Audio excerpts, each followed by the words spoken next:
지금부터 상속이라고 하는 주제에 대해서 알아보겠습니다. 자, 상속이라고 하는 것에 대해서 여러분들에게 설명을 드리기 전에 이 상속이라는 기능은 객체지향에서 상당히 중요한 개념입니다. 어떻게 보면 객체지향, 지금까지 여러분들이 객체지향을 배우는 데 있어서 이 핵심적인 개념은 이 객체란 무엇인가, 그리고 이 객체와 클래스의 관계, 이런 것들이 핵심적인 개념이었습니다. 그리고 그게 객체지향의 출발점입니다. 그리고 이번 시간에 배울 이 상속이라고 하는 것은 이 객체지향의 아주 중요한 개념이면서 이 상속으로 인해서 객체지향이 상당히 어렵게 느껴질 수 있는, 어떻게 보면 여러분들에게는 이 고비라고 할 수가 있겠습니다. 물론 여러분들에게 객체지향을 알려주려고 하는 저에게도 마찬가지로 고비이긴 하겠죠. 그런데 이 상속이라는 기능 자체는 사실은 그렇게 어려울 게 없습니다. 정말로 어려울 게 없습니다. 그런데 이 상속이라고 하는 기능을 이 프로그래밍에서 수용하면서, 또 객체지향에서 수용하면서 이 상속이라고 하는 개념이 잘 동작하도록 하기 위해서 여기저기 군데군데 쉽게 얘기해서 뭐 땜빵이라고 해야 되나요? 그런 것들을 하는 흔적들이 많이 있습니다. 그렇다 보니까 여러분들은 상속 자체는 이해하기 쉽지만 이 상속이라는 기능을 수용하기 위해서 만들어 놓은 여러가지 변칙들, 여러가지 규칙들, 또 이런 것들을 여러분들이 이해하고 기억해야 될 것들이 많이 생겼기 때문에 그런 것 때문에 상속이 어렵게 느껴집니다. 상속 자체는 어렵지 않지만 상속으로 인해서 이 객체지향, 또 프로그래밍이라고 하는 것에 대한 이 복잡도가 높아졌다라고 할 수가 있는 것이죠.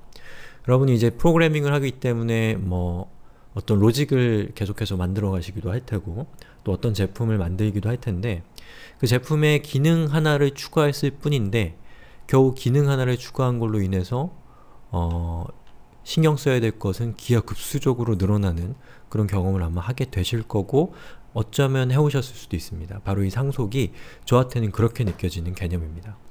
자, 이번 시간에는 그렇게 어려운 게 없습니다. 이 상속이 무엇인가에 대해서 여러분들에게 개념적으로 알려주는 것이 이번 시간의 목표고, 이거 자체는 그렇게 어려울 것이 없기 때문에 이 편안한 마음으로 들으시면 될 겁니다. 그리고 지금 배경이 좀 바뀌었죠, 색깔이. 제가 좀 분위기 좀 바꿔봤습니다. 그리고 아무래도 모바일이나 이런 걸로 많이 보시는 분들은 눈이 피로하실 수도 있고, 밤에 보시는 경우에. 그리고 배터리 같은 경우도 흰색으로 표시하는 것, 배경 흰색인 것보다 배경이 검은색인 게 배터리를 적겠습니다. 뭐 이런저런 이유 때문에 제가 분위기를 바꿔본 거니까요. 한번 이렇게 한번 해보죠. 자, 상속이라고 하는 것은 제가 여기 적어놓은 것처럼 무언가를 물려준다는 뜻이죠. 그래서 어떤 객체가 있습니다. 그리고 그 객체에는 필드, 뭐 변수라고 할 수 있죠. 그리고 메소드가 하나의 객체 안에 연관되어 있는 변수와 메소드가 담겨 있는 그 덩어리, 그게 이제 객체라고 할 수가 있죠. 그래서 여기에 이렇게 객체가 있을 때, 자, 객체입니다. 어떠한 새로운 객체가 있는데 그 객체가, 이 객체에, 새로운 객체가 기존에 이미 존재했던 객체가 갖고 있는 변수, 메소드, 이런 것들을 그대로 물려받으면서, 그리고 자기의 필요에 따라서 새로운 변수 또는 새로운 메소드를 추가하거나 기존의 메소드나 변수를 변경해서 사용할 수 있도록 하는 것, 이것을 상속이라고 하는 겁니다. 자, 그러면 이 상속이 무엇인가에 대해서 제가 개념적으로는 설명을 드렸는데요. 아마 이거는 뭐 저한테는 너무 쉬운 얘기지만 상속을 처음 배우시는 분한테는 되게 추상적으로 느껴질 겁니다. 그건 코드를 보지 않았기 때문입니다.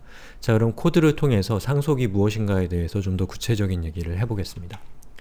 자, 여기 제가 링크를 걸어 놓은 것처럼 우리 수업의, 객체지향 수업의 첫 번째 예제인 이 calculator 데모라고 하는 예제로 이동을 하셔서 거기에 있는 예제를 같이 보시죠. 자, 이렇게 생긴 예제인데요. calculator라고 하는 객체가 있습니다.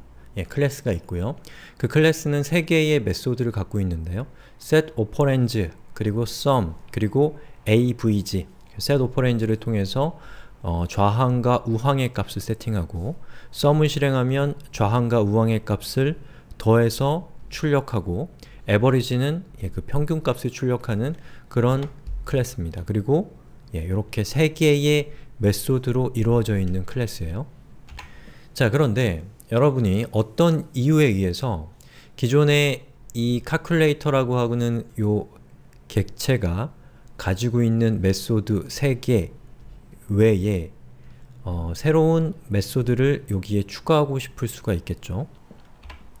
무엇을 추가하고 싶은 거냐면 이 calculator는 계산기잖아요. 명색의 계산기면 뺄셈도 할 수가 있어야겠죠. subtraction이라고. 그래서 여러분이 이 instance.subtract라고 하게 되면 그러면 좌항과 우항을 뺀 결과인 마이너스 10이 화면에 출력되도록 하고 싶다는 거예요.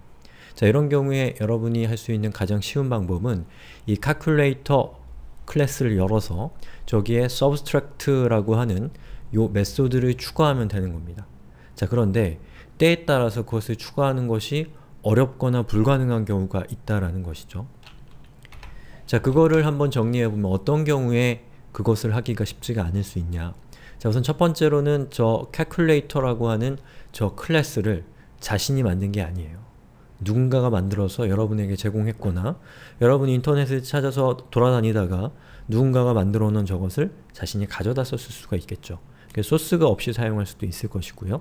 설령 소스가 있다고 하더라도 만약에 이 로직을 만든 사람, calculator를 만든 사람이 calculator라고 하는 것에 대한 코드상의 변화가 생겼을 때 그것을 여러분이 자신이 수정한 코드에 덮어쓰기 하면, 다시 말해서 substract를 가지고 있는 calculator 클래스 소스 파일에 원래 만든 사람이 작업한 것을 뒤집어 쓰게 되면 이 substract라고 하는 요 메소드는 사라지게 되겠죠.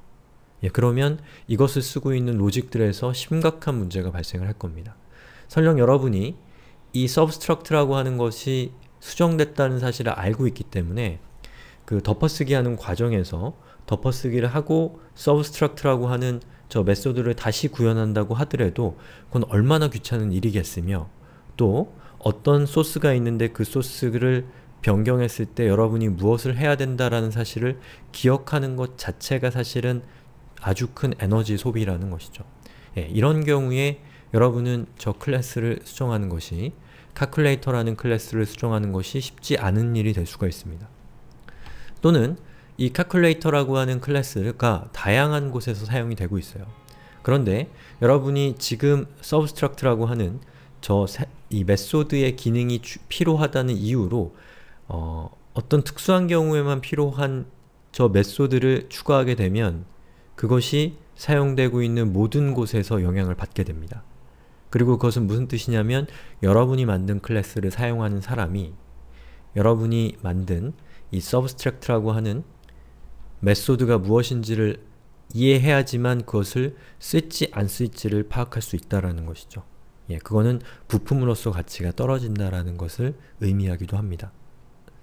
자, 이런 경우에 substract를 사용할 수가 없는 것이죠. 여기 오타가 있네요. 자, 션을 빼주세요. substract. 자, 어떤 맥락에서 이 객체라고 하는 것을 수정하는 것이 어려운 상황이 발생할 수 있는가에 대해서 이해가 좀 되시나요? 이것 말고도 수많은 이유가 있을 겁니다. 그래서 제가 여기 적어놓은 것처럼 이제부터 우리가 자바나 이런 언어를 개발하는 개발자가 된다라고 생각해 보자는 거예요.